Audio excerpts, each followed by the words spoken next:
हर कोई अपनी बेचैन मन को लेकर परेशान है। मन को ढूंढो फिर पता चलेगा। ये सच है कि जब इंसान ध्यान करने के लिए बैठता है, मन में दर्जनों विचार आते हैं। मन सिर्फ विचारों की गठरी है। विचारों को जबरदस्ती बंद करने की कोशिश में हम असफल होते हैं। वहाँ पर यदि इंसान अपने वास्तविक स्वरूप में स्थापित हो जाता है, विचार उसे परेशान नहीं कर पाते और इंसान विचारों से मुक्त हो जाता है। लेकिन कोई इंसान जो ऐसा नहीं कर पाता है, तो उसके लिए मंत्र जप, किसी भी भगवान का नाम जप और किसी एक चीज़ पर ध्यान लगाना सही होगा, जैसे कि अपने सांस पर। ये ऐसा है जैसे कि हाथी की सूंड को जंजीर से पकड़ लेना। आमतौर से हाथी की सूंड अस्थिर और बेचैन होता है। जब उसे कोई जंजीर से पकड़ लिया जाता है, उसकी अस्थिरता बंद हो जाती है।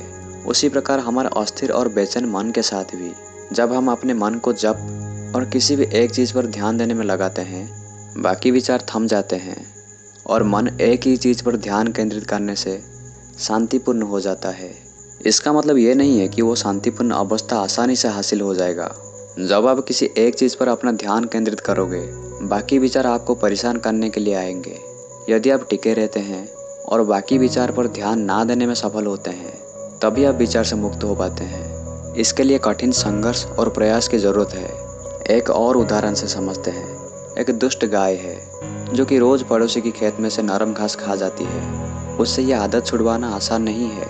यदि हम उससे ज़बरदस्ती बांध के रखते हैं, उसे जहाँ भी रखेंगे वहाँ बहुत हरकत करेगी और अपने आवारापन को निकालने की कोशिश करेगी, लात मारेगी और मौका मिलते ही फिर जाकर पड़ोसी की खेत में से घास खा जाएगी।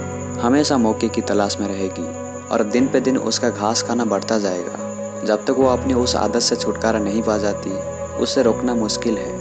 जब वो खराब आदत से मुक्त हो जाएगी, उसे खुला छोड़ने पर भी वो किसी भी प्रकार की हरकत नहीं करेगी।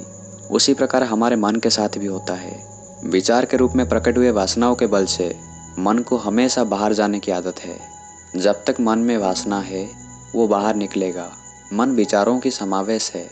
जब हम मन क्या है ऐसा सवाल करेंगे, यानी मन को खोजना शुरू करेंगे, जो कि अपने अंदर जाना है, तब सारे वासना और विचार जिसकी बाहर जाने की प्रवृत्ति थी, वो अंदर मुड़ने लगेंगे और साधक आत्मन तक पहुंच जाएगा। साधक समझ जाएगा कि मन आत्मन से निकलता है और वो आत्मन से विलीन हो जाएगा। जब मन आत्मन से विलीन होकर एक हो जाएगा, तब अनंत शांति की आनंद महसूस होगा। जब साधक को उस शांति का एहसास हो जाएगा, वो कभी भी उस स्थिति से वापस नहीं आएगा। जैसे कि अगर कोई शांति से गहरे नींद में सो रहा है, वो कभी भी उठकर कुछ परेशानी युक्त काम में शामिल होना नहीं चाहेगा। वो शांति से सोना चाहेगा। उसी प्रकार विचार मुक्त स्थिति और सच्चिदानंद हमारी प्राकृतिक अवस्था है। यदि कोई उस विचार मुक्त स्थिति को हासिल करना चाहता है, तो उसे संघर्ष और प्रयास करना होगा। विचार ही संसार का निर्माण करते हैं। उनके अलावा कोई संसार नहीं और निर्माता नहीं, केवल आत्मन है।